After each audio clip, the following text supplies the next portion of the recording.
What's up? We're having lunch ngayon. Dito na pala kami sa Senday. Senday! Lunch muna kami kasi tanghali na kami dumating. May mga inayos pa kami.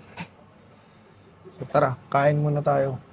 Mamaya tayo mag-explore Oo. pagkatapos. Kailangan ko lang pakalmain muna si Bal. So, kailangan niya muna. Mamaya, Oo. ikwento namin ang iba pa nangyari. May isang drive. May isang drive.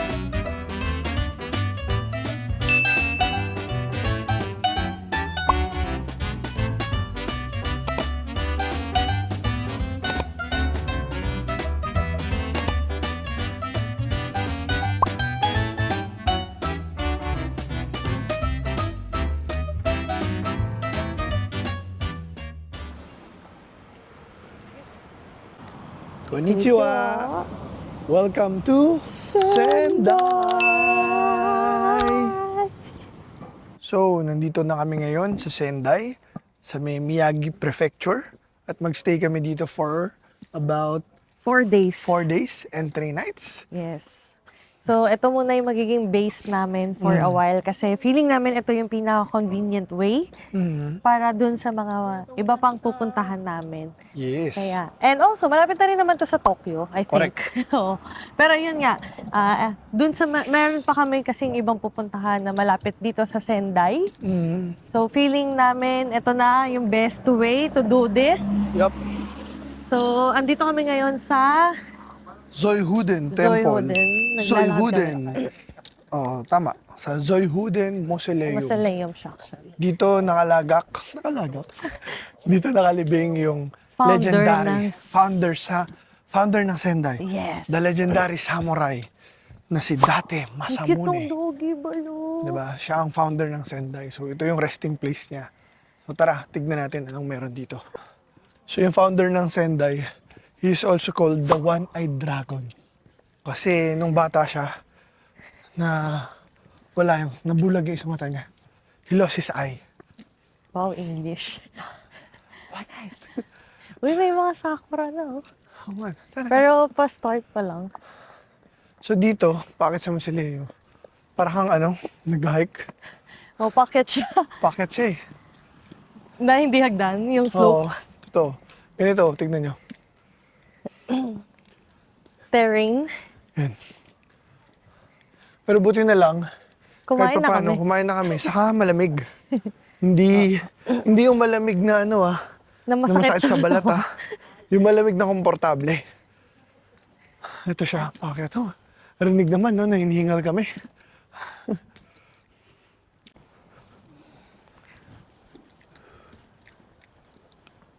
So bago kami makarating dun sa shrine, kami nadaanan na temple.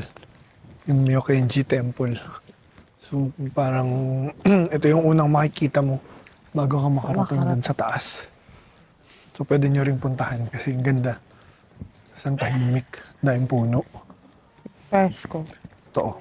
Nga pala, pag nga pala punta kayo dito sa Sendai, meron sila parang hop-on, hop-off bus. So, ang tawag nila ay loophole sightseeing bus Yes. dito sa Sendai. So, meron yun mga top na tourist spots around Sendai na pwede mong ikutin. Kung sumakay ka ng bus, tapos hindi ka bumaba, around 1 hour something, 1 hour 15 minutes, mas siya may ikot.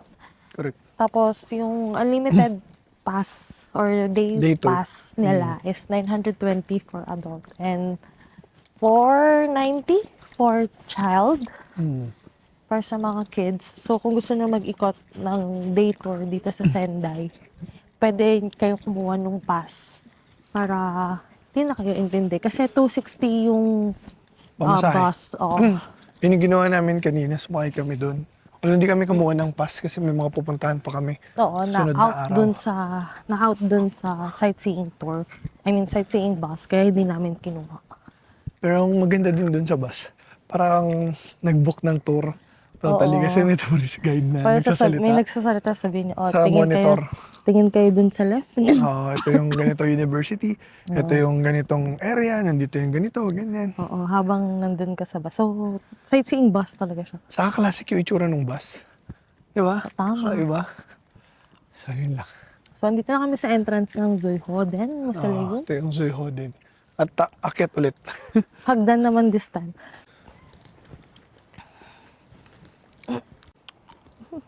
Ayan, beware of bears.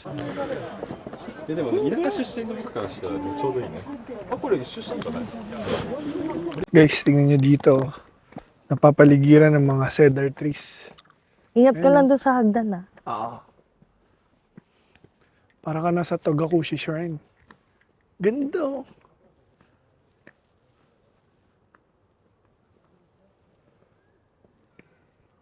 Lalo siguro kung merong snow dito, no? Pag dito lang, kailangan ingat sa Ihanda ang mga legs, guys. mga hagdanan. Oo. Kasi bako-bako. I think pag maulan to, madulas. Kasi, Ito. ayun, may lumot-lumot siya. Go. Kung ayaw mo sa hagdan, pwede ka naman dumaan Oo. sa gilid. Yan. Para mas madulas. Lapit na tayo dun. So may entrance siya bago ako makapasok. Tapos, merong wifi. O, diba? Magkano yung entrance? So, yung entrance ay 460 for adults and 310 for kids. Kids. And also, if meron ka nga nung one-day pass na na-mention namin kanina, meron ka pang additional discount. Discount. Yes. Ayun.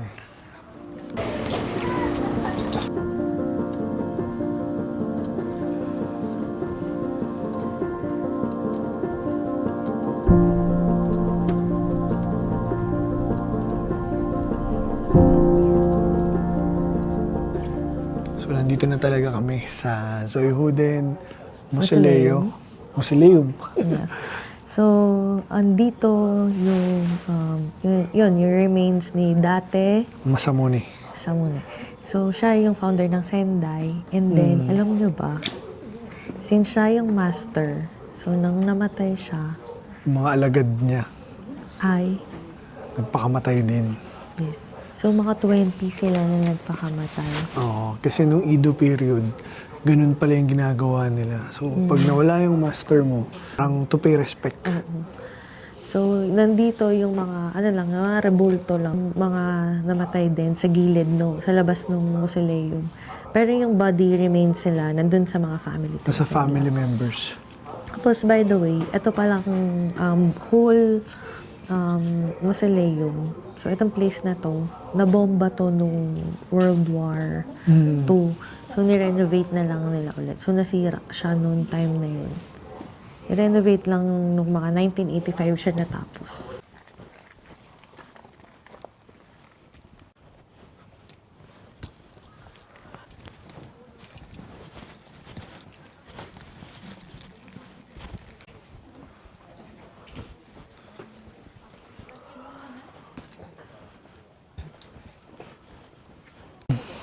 So, pwede kang maghulog ng mga coins dun sa ganun. Parang sa mga temple, di ba? So, yung itong nasa likuran namin, yung mausoleo ni Date Tadamune. So, dito sa mausoleo to, Nandito, anak ni Date Date Masamune, na So, si anak niya, Date Tadamune. So, dito, dalawa yung mausoleo. Yung isa naman, doon naman sa anak ni Date Tadamune. Which is si Date Chuna Mune. Mune. Yun.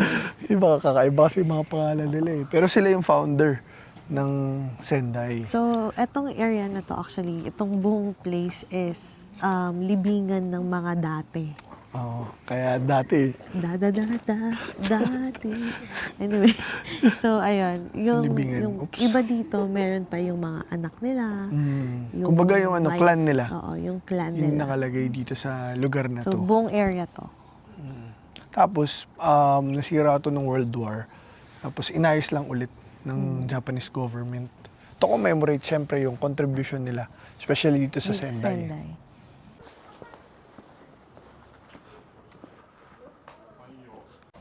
So, finally, tapos na kami.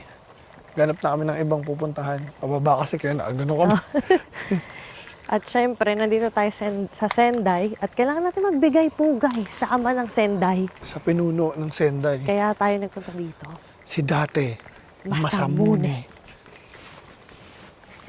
Ngayon, isip pa kami saan pumunta. Wala kasi talaga kaming itinerary for today. Katikot lang. Oo. Ayun, may gamot oh. Kung ano lang yung malapit, yung pwedeng namnamin lang yung Sendai, paano namin masasabing okay to puntahan? Pero ang ganda kasi pag yung mga ganyan, nature tripping. Oo. Diba? Mga Hapon, mahilig talaga sila sa Oo. ganun kasi... Tsaka nasa city ka, tapos biglang, isang pikit Oo. mo lang. Ay, Ayan oh, ayan na yung city oh. ayan na, city na yan. Oh. Tapos sa likod. Ito, Ganda naman. woods, di ba? Diba? Lalo kung Woods dito na ka, talaga ang siya, sarap may, siguro may kung dito. bear pa nga dun eh. Nakita mo ba? Hindi. Nakalagay ng warning. Ang sarap siguro kung dito ka nakatira. Isipin mo yan oh. Di ba? Bahay mo, tapos doon ka na. Sobrang payapa. Mga Japanese mahilig sila sa mga nature walk, nature trip kasi for mental reset. Plus, 'di ba karamihan sa kanila Shinto. Naniniwala sila sa nature. Yes. Mga spirits are close to nature. Kaya hanap kami ngayon ng Ibang pupuntahan. pupuntahan.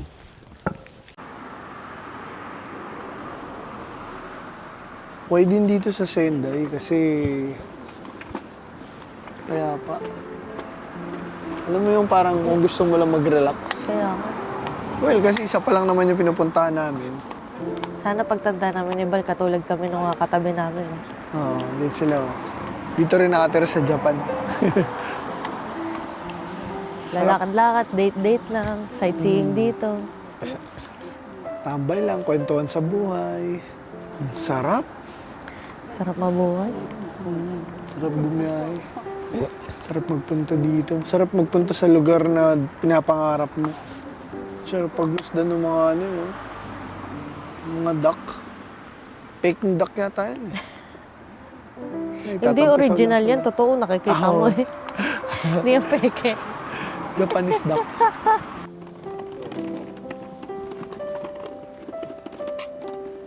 Konnichiwa.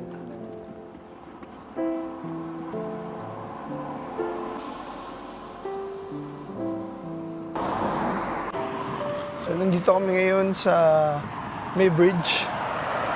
Hindi ko alam kung anong tawag sa bridge na to eh. Pero ang ganda kasi overlooking yung mismong river. Tapos syempre may mga ducks and may mga birds. Oo. So, pwede ka tumambay, mag-relax ka habang pinapanood mo yung sunset. May mga mga Tapos matatanda sakto na may nandun matandang mag-asawa na tumabi sa amin.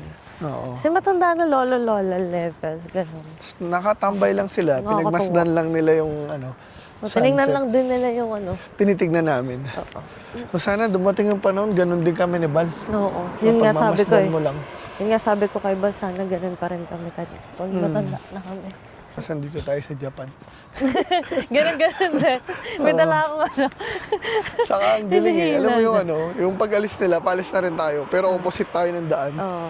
Yung So sila parang literal na, pabalik na, kami papunta. literal na pa lang. papunta ka pa lang. Oo. Pabalik na kami. Parang ganun.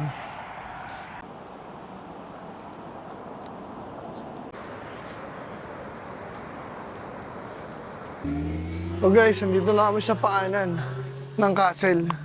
Kaya Ang layo. guys, kung pupunta kayo dito sa Sendai Castle, Castle Ruins.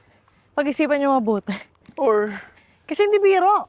mahirap lakarin, malayo. Oo. Pero Baka- nandito na kami, kaya sinubukan na rin namin. Hindi ko sure kung meron bang bus dito or pinaka-the best siguro taxi. Pero yun, di ko alam kung huminto ba Bakit? yung bus kasi baka hindi lang namin naabutan yung sightseeing bus Oo. na baka sa paanan na yung baba mismo. Parang di, dun sa baba, Baba mayroon din. siyang stasyon eh. Dun niya dinidrop. Okay. So akitin mo talaga. Grabe guys, parang umakit kami sa Baguio. Ganun ka na yan, yung gilid oh. So paakit pa kami sa tuktok. Okay lang sana yung 1 kilometer na lakad na diretso. Pero ito Pero uphill. hindi, incline kasi siya. Oo. Huh. Tapos pasikot-sikot yung daan natin eh. Oo. Papunta. Pero buti na lang, maganda yung panahon, malamig. Oh, buti Hindi na mo lang malamig. nararamdaman masyado. Hinga lang. So tignan natin ano ba meron sa Diba, taas. ginabi na kami. Kaya nga. So, ito, na-check namin ngayon. Meron ngang hintuan ng bus. Yan, sa site of Sendai Castle. Bakit nyo ba kasi nilakad? Wala na kasing, ano, Hindi, wala na kasing bus. sarado Kasi na. weekend ngayon, so hanggang alas 4, 4:30 lang ata. Pero finally, nandito na tayo. Diba? So, Let's pag pupunta kayo ng site of Sendai Castle, huwag nyo lakarin. Check yung Sumakay kayo- schedule. Check yung schedule Sumakay ng kayo bus. ng Sendai City Loophole Oo, para yung baba mo sa paanan na nung... Castle. Yeah. So, sa amin yung nalaman to based sa Diba? experience namin. Kasi, late kami. Oo, Late kami. pero okay lang, experience yan. Diba? Hmm. So, sa likod namin yung statue ni Date Masamune. Masamune. Diba? The Legend of Sendai. Yan. Siya nagpagawa nitong castle, kaya lang nasira. Oo. So, dito to sa ibabaw ng Mount Auba. So, ganito kataas para at least Kita niya lahat kita niya yung lahat. full view ng Sendai. Yes. Ayan. Actually, overlooking ng Sendai nga talaga yung makikita mo dito. Diba? Yung skyline niya. So, mula dito sa Sendai Castle Ruins, Kami magbababay na sa inyo. yes, let's call it a day. Yes, and susulitin muna namin ang aming unang gabi dito sa Sendai. At dahil dyan, magkita-kits Paalam. tayo bukas. Tama! Bye!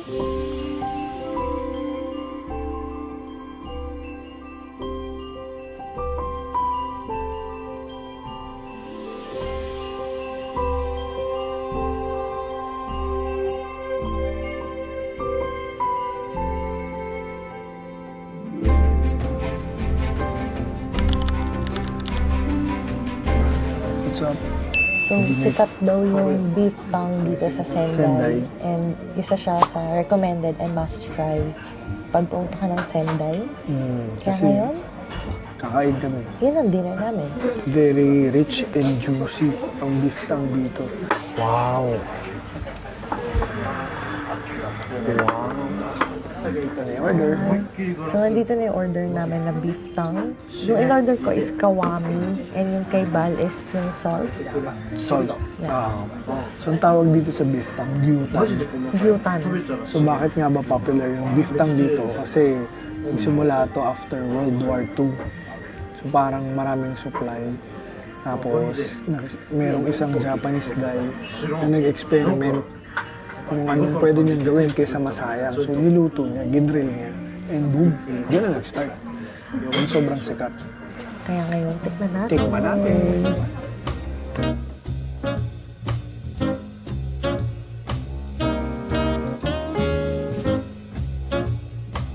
So, yung in-order namin, set meal siya. Kasamang soup.